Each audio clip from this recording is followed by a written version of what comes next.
آج کی ویڈیو میں آپ کو خوش آمدید کہتا ہوں۔ ہر انسان رات میں آسمان پر چمکتے ستاروں کو دیکھ کر یہ تو ضرور سوچتا ہے کہ دنیا میں اتنے زیادہ ستارے اور پلینٹس وغیرہ ہیں تو ان پر زندگی گزارنا ممکن ہے یا نہیں۔ اگر یہ سوچی جائے کہ انسان صرف زمین پر ہی زندگی گزار سکتے ہیں تو دماغ اس سوچ کو بھی غلط قرار دے دیتا ہے۔ اگر زمین کے علاوہ کسی اور جگہ زندگی نہیں گزاری جا سکتی تو اتنے پلینٹس، ستارے اور سیارے، ان سب کا کیا مقصد ہے؟ ان سارے سوالوں کے جواب حاصل کرنے کے لیے انسان ہمیشہ صدیوں سے کوشش کرتا آ رہا ہے اور اس پر کئی اربوں روپے بھی لگا دیے ہیں۔ اسپیس میں موجود باقی پلینٹس پر زندگی ممکن ہے یا نہیں؟ اگر ممکن ہے تو وہاں کے لوگ کیسے نظر آتے ہیں اور کس طرح وہ وہاں زندہ رہتے ہیں؟ ناسا نے سب سے پہلے چاند پر جانے کا فیصلہ کیا کیونکہ چاند زمین کے سب سے قریب ہے بنسبت باقی پلینٹس کے۔ چاند 3,84,000 کلومیٹر دور ہے زمین سے۔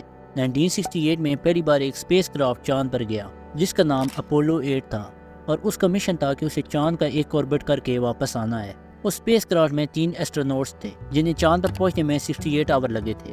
چاند کے گرد چکر لگانے کے دوران انہیں کچھ خاص چیزیں تو نہ ملیں، لیکن یہ تینوں واحد انسان تھے جو پہلی بار چاند کے قریب گئے اور انہوں نے ارتھ رائز بھی دیکھا جیسے ہم سن سیٹ اور سن رائز دیکھتے ہیں، اور زمین کی پہلی تصویر بھی چاند سے لی گئی تھی۔ اور اس کے اگلے سال ہی جولائی 1969 میں ناسا نے اپولو 11 کو چاند پر بھیجا اور نیل آرمسٹرانگ وہ پہلا انسان تھا جس نے چاند پر اپنا قدم رکھا۔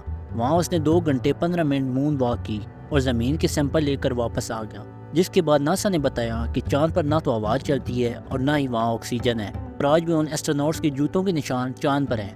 انہوں نے وہاں کوئی ایلین تو نہیں دیکھا، لیکن چاند کے گرد گھومنے والی سیٹلائٹ جو مسلسل ہمیں چاند کی پکچر بھیجتی ہے اس میں کافی کچھ دیکھا جا چکا ہے۔ ایلین ریسرچر اسکورسی ویرنگ کا کہنا ہے کہ ناسا کی کلک کی گئی پکچرز میں کچھ ایسا محسوس ہوتا ہے کہ وہاں کئی انڈر گراؤنڈ ایلینز رہتے ہیں۔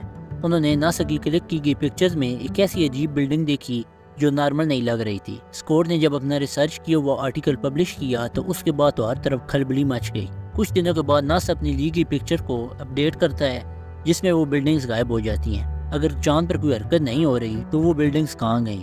یا تو انہیں ایلینز نے غائب کیا ہے یا پھر ناسا نے ان بلڈنگز کو ایڈیٹنگ میں ہائڈ کر دیا ہے۔ بات صرف کلک کی گئی پکچرز میں موجود آبجیکٹس کی نہیں ہے، بلکہ چاند کا چھپا ہوا ڈارک حصہ ہے جو زمین سے نظر نہیں آتا۔ اسے دیکھ کر تو سب حیران ہو گئے کیونکہ وہ باقی چاند سے کافی مختلف ہے۔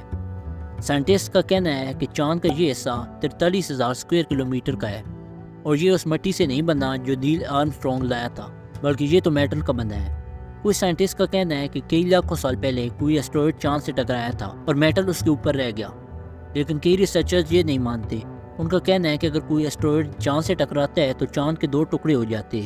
ان کا کہنا ہے کہ میٹل کا بنا یہ حصہ انڈر گراؤنڈ ایلین سویلائزیشن کا ہو سکتا ہے۔ اور اگر مارس کی بات کی جائے تو وہ زمین سے 40 کروڑ کلومیٹر دور ہے اور وہاں ہم 21 روبوٹس بھیج چکے ہیں، لیکن 2 سالوں میں سورج کے گرد چکر لگاتے ہوئے ایک ایسا دن بھی آتا ہے جب مارس زمین کے قریب آتا ہے، اور وہ اتنا زیادہ بھی قریب نہیں ہوتا، اس کا فاصلہ تقریباً 6 کروڑ 20 لاکھ کلومیٹر ہوتا ہے۔ زمین سے جتنے بھی روبوٹس مارس پر بھیجے گئے ہیں ان میں سے 17 تو وہاں لینڈنگ سے پہلے کریش ہو گئے ہیں۔ صرف 4 روبوٹس ہی وہاں صحیح سلامت لینڈ کر پائے ہیں، اور زمین سے مارس تک روبوٹ کو پہنچنے میں 7 ماہ لگتے ہیں، اور وہ 4 روبوٹس آج بھی مشن پر ہیں۔ اور انہوں نے جو پکچرز کلک کیے ہیں انہیں دیکھ کر اسکورسی ویرنگ کا کہنا ہے کہ ان پکچرز میں ایسے آبجیکٹس ملے ہیں جنہیں دیکھ کر یہ کہنا غلط نہیں کہ وہاں زندگی گزاری جا سکتی ہے۔ اسکور نے کہا ہے کہ وہاں انہیں پیرامڈز بھی نظر آئے ہیں جن کے بارے میں زمین پر ہی اتنی بڑی ہسٹری لکھی ہوئی ہے کہ اب وہ مارس پر بھی نظر آ گئے ہیں۔ اس پکچر میں بہت سارے پتھر ہیں، لیکن ایک ایسا پتھر ہے جو بالکل پیرامڈ کی طرح نظر آتا ہے۔ ایسا لگتا ہے کہ کسی نے جان بوجھ کر وہاں یہ چھوٹا پیرامڈ بنایا ہے، مگر سوال ہے کہ کس نے؟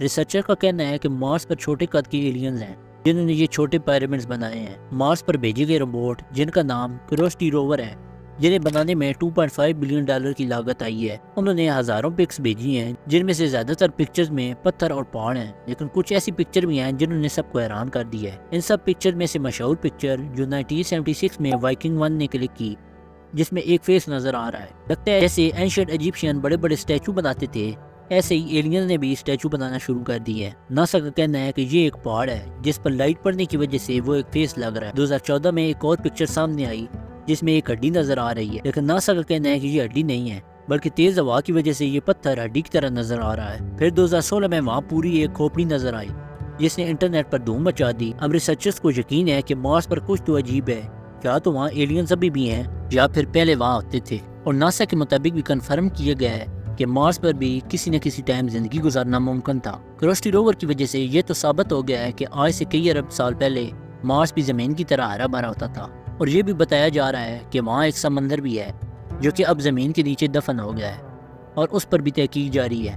2014 میں کلک کی گئی یہ پکچر میں لائٹ نظر آ رہی ہے جس سے ایلینز کے ہونے کا یقین ہو گیا ہے۔ یہ تو ہم انسانوں کا ماننا ہے کہ مارس ایک بنجر زمین ہے، لیکن اس کو جاننے میں ہمیں کافی ٹائم لگے گا۔ 2015 میں ایک پہاڑ پر فیمیل عورت کا اسٹیچو بھی دیکھا گیا۔ اسکوٹ نے اپنے آرٹیکل میں بتایا ہے کہ مارس پر ریسرچ جاری ہے اور آہستہ آہستہ بہت زیادہ ایلینز کے ثبوت بھی مل رہے ہیں، اور وہ ایلین کافی ایڈوانس بھی ہیں، کیونکہ مارس پر ایک انجن بھی دیکھا گیا ہے جو مٹی سے بھرا پڑا ہے۔ اب یا تو وہ واقعی میں ایک انجن ہے یا پھر ایک پتھر سے زیادہ کچھ بھی نہیں ہے۔ اگر آپ کو آج کی ویڈیو پسند آئی ہو تو چینل کو سبسکرائب کریں اور ساتھ لگے بیل آئیکن کو ضرور دبائیں تاکہ آنے والی ہر ویڈیو آپ تک آسانی سے پہنچ سکے۔